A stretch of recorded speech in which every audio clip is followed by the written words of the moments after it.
prego, mas a salvação é a porta de entrada, não é a porta de saída. Isso aí. Salvação não é a salvação é a porta de entrada para te tirar das trevas. Salvação não é. Cara, isso é tremendo quando você entende salvação e senhorio. Jesus não é Senhor dos salvos, Ele é Senhor dos senhores. Porque Ele te salva para ser Senhor. Ele te salva para você se reposicionar em domínio. O plano original de Deus Sempre foi. Como é que foi a frase que o senhor falou? O plano original de Deus nunca foi salvação.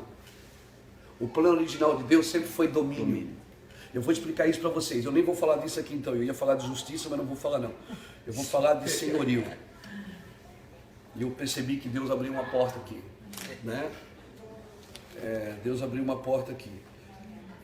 Quer ver uma coisa?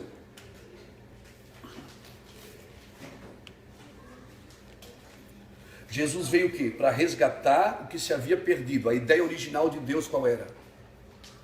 Dominar sobre todas as coisas. Aí ao contrário, o homem pegou o domínio e domina sobre pessoas. Pessoas você não domina, você conduz. Você domina sobre coisas. Você lembra o homem que Jesus curou, que cuspiu nos olhos dele e disse: o que é que tu vês? Ele disse: eu vejo os homens como árvores. Ele disse: não, tá bom não, vem cá. Porque se você vê pessoas como coisas, você vai tratá-las como coisas. E coisas você domina, pessoas você conduz. Então toda liderança. Agora escuta isso. Escuta isso. Cara, diante de Deus, Deus está levantando uma geração que entendeu o que é servir. O primeiro homem a dominar outro homem na terra foi um homem chamado Nimrod. Foi o cara que criou a Babilônia. Ele foi o primeiro mercador de escravos que o mundo conheceu. Nimrod foi o primeiro homem que algemou um homem e vendeu ele como escravo. Por isso que todo lugar que homens dominam sobre homens, o princípio é babilônico, não é celestial. É verdade.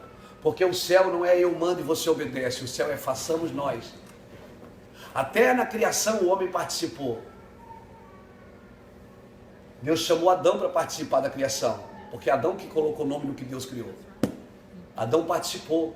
Por isso que Salmo 8, verso 4 diz assim, ó, que um pouco menor do que Deus ele nos fez, de glória e honra nos coroou, nos deu domínio. Oh, Jesus.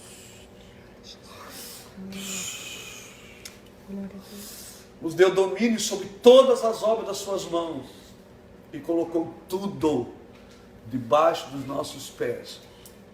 Então se Deus me deu domínio sobre as obras das suas mãos, então ele me deu domínio sobre os homens. O homem não é obra da mão de Deus, é obra do coração de Deus.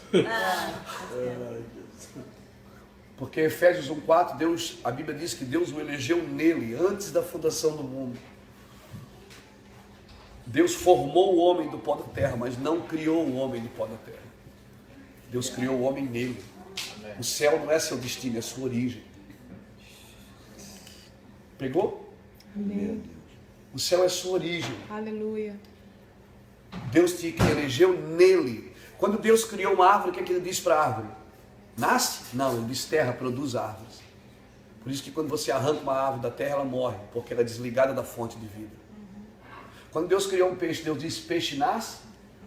Não, ele disse, mar, água, produza peixe. Quando você tira um peixe da água, o que acontece? Ele morre. Agora, quando Deus criou o homem, ele não terceirizou. Ele não mandou ninguém fazer. Ele disse, façamos nós, o homem, a nossa imagem e semelhança. Por isso que todo homem que anda longe de Deus, ele morre. Espiritualmente, ele não entende o seu propósito. Nós temos que voltar ao propósito original. Por isso, quando Jesus fala de divórcio, o pessoal fala assim, ah, mas Moisés deu carta de divórcio. Aí Jesus diz o quê? Deu carta de divórcio por causa da dureza dos vossos corações. Mas no princípio não era assim. Meu Deus. Porque no princípio o que era? Era um homem e uma mulher. Então nós temos que voltar ao princípio para fazer a coisa certa. Amém. O princípio era um homem e uma mulher. Por que Deus tem que criar regras? Regra é a quebra do princípio. Por que Deus teve que escrever não matarás? Porque Caim matou Abel. Se ninguém matasse ninguém, não precisava de uma regra. A regra é a quebra do princípio. A lei é a quebra do princípio. Agora nós achamos o quê? Que a graça veio depois da lei. A graça veio antes. A lei veio para quem não entendeu a graça. Porque quem é que O que é que eles fizeram para sair do Egito? Nada. Deus disse, eu vos tirei com mãos fortes. Eu vou descer e vou falar com vocês. Quando Deus desceu, eles saíram correndo e disseram, fala tu, Moisés, e ouviremos, mas não fale Deus para que não honramos. Até hoje, as pessoas preferem alguém que fale em nome de Deus. Meu Deus. Quando Deus quer falar com ela. Aí Jeremias, no capítulo 31, Jeremias profetizou e disse assim, eis que naqueles dias renovarei a aliança com a casa de Jacó, e não como a que eu fiz com os vossos pais, porque eles invalidaram a minha aliança.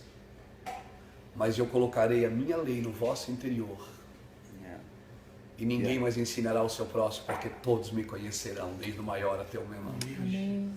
A lei qual era?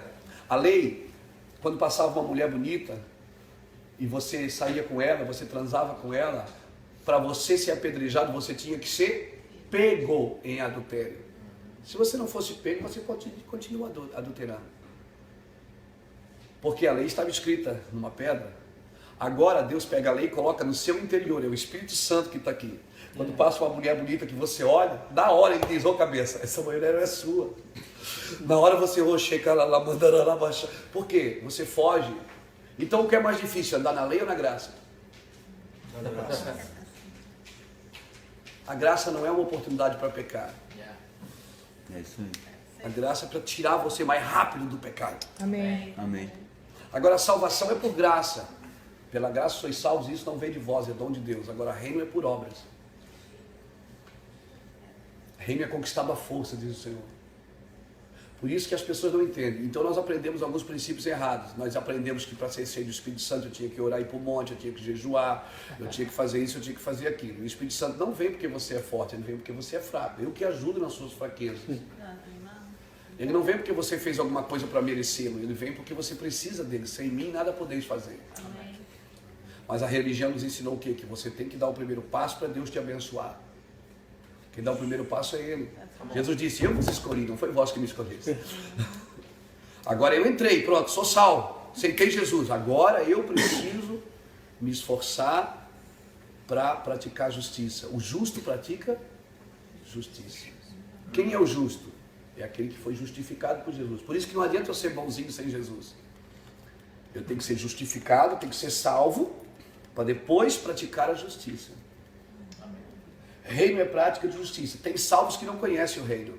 Por quê? Porque eles são salvos, mas não praticam justiça. Vão ser salvos, pastor? Vão para a glória? Vão. Mas não vão governar com Cristo.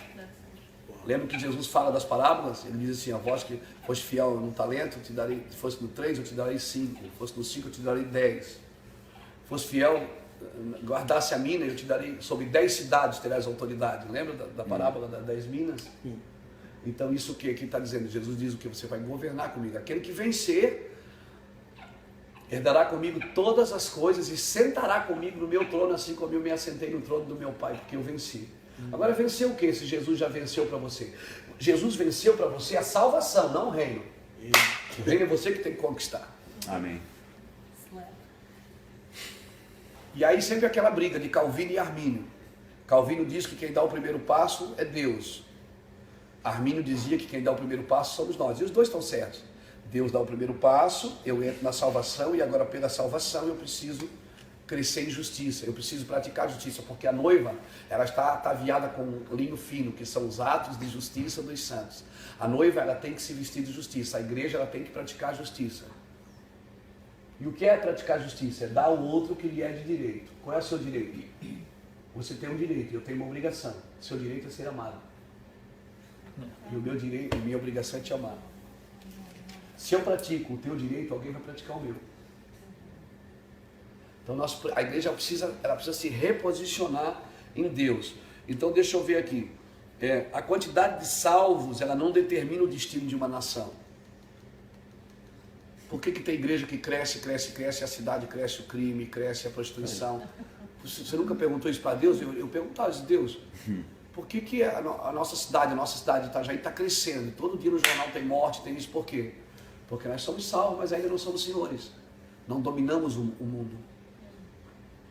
E aí o que acontece? Aí nós queremos ser candidato a presidente, a governador, a deputado, achando que isso é o governo. Isso não é o governo, a autoridade não é essa. Quem tinha o governo do Egito, quem era? Era Faraó, mas quem é que tinha autoridade? Era José. É verdade. Faraó governava no tempo de fartura, no tempo de necessidade, só homens de revelação governam. E nós estamos vivendo um tempo de escassez espiritual. Quem é que vai governar nesse tempo? Homens de autoridade. Então nós não podemos mais ir uma igreja só para cantar e pregar. Nós temos que ir porque nós temos um propósito. Amém. Quando eu chego numa cidade, cara, a primeira coisa que eu faço é levantar um altar de Deus. Eu domino sobre esta cidade. Esse lugar é meu, é do meu Senhor. Amém. Eu proíbo o diabo. Cara, nós temos que tomar o senhorio. Porque você não vai vencer nenhuma guerra aqui embaixo sem vencer ela aqui em cima. Ah? Não é? Agora como é que se vence a guerra? Moisés adorava aqui em cima, Josué guerreava lá embaixo. Arão e Hur seguravam aqui no braço. Quem é que venceu a guerra? Uma equipe. Uma equipe. É uma equipe. Deus só trabalha com equipe. Por isso que a primeira coisa que Jesus fez no ministério foi levantar uma equipe. Não foi levantar um templo. Então hoje nós temos templos lindos, mas não tem equipe. Equipe de proclamadores, adoradores e intercessores. Adorador, intercessor e proclamador. Né? É os três que Jesus levantou da terra. Pedro, Tiago e João. Pedro era o proclamador, foi ele que começou a igreja. João era adorador, é aquele que deitava a cabeça no peito. E Tiago foi o que morreu pela igreja, o intercessor. Né? A mesma coisa tinha no céu. Deus começa a igreja, Jesus morre por ela e o Espírito Santo termina ela em Apocalipse. Porque tudo que acontece na terra é reflexo do céu. Verdade. Tudo que acontece na terra é reflexo do céu. Davi separou 3 famílias. Ele trouxe a arca para Jerusalém, botou a arca em Jerusalém e separou 3 famílias ao redor da arca para adorar a Deus. Por 40 anos eles adoraram a Deus. A família de Jedutum, a família de Amã e a família de Asaf. E você vai ver o nome das 3, cada um tem um significado. Proclamação, adoração e intercessão. É louco o negócio. Um se chama pilar. Então assim, por quê? Porque era grupos, é equipe, sempre o ataque em equipe. Aí o que acontece? No céu também tinha um proclamador, um adorador e um intercessor.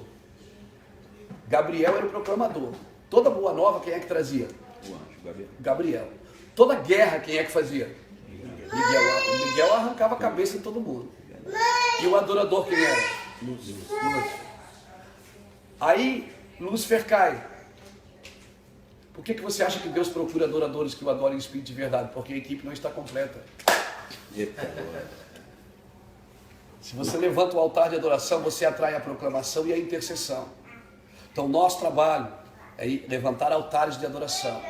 Porque daí eu tenho autoridade. Se eu adoro, eu tenho autoridade de dizer para os anjos de guerra, vamos avançar, e dizer para os proclamadores, e profetizar e liberar a palavra de bênção. Entendeu? Mas esses caras, o que acontece hoje? A nossa igreja, né, vocês sabem, vocês estão nos púlpitos, nós também. O que acontece? Tem mais exibição do que adoração. Não se constrói nada fora do púlpito. Fora do púlpito não se tem aquela vida. Poucos homens, poucas mulheres têm a vida com Deus fora do púlpito. De construir um altar de adoração, de buscar a Deus. Por quê? Porque no altar, no púlpito, o que eu vou falar agora é forte, hein? É forte para mim, Deus falou isso para mim. No púlpito nós ganhamos oferta, mas no altar nós somos a oferta. Meu Deus. No altar ninguém tira foto com a gente, ninguém compra o nosso CD, ninguém quer bater palmas, ninguém no altar, não tem nem oferta, nós somos a oferta ali, como sacrifício vivo, santo e agradável a Deus, que é o vosso culto racional, ou seja, eu vou fazer isso porque eu estou entendendo o que eu tenho que fazer. Então é isso que eu comecei a entender de 10 anos para cá, e eu comecei a entender e comecei a andar em outra pegada, em outro lugar. E Deus está levantando uma geração, brinco, que está entendendo isso. Deus está levantando, Robert, uma geração que está entendendo isso. Uma geração que sabe, e por isso Deus vai nos abençoar muito. Amém. É uma geração que Deus vai abençoar muito, que Deus vai dar muito recurso. Entendeu? Se a gente entender o que nós temos que fazer com esse dinheiro, com essa fama, porque Deus vai nos deixar famosos, tá? Deus vai nos deixar famosos, porque Deus deixa, ele não esconde uma lâmpada debaixo de uma vasilha. Ele coloca no alto para que ilumine toda a casa, é Deus que faz isso.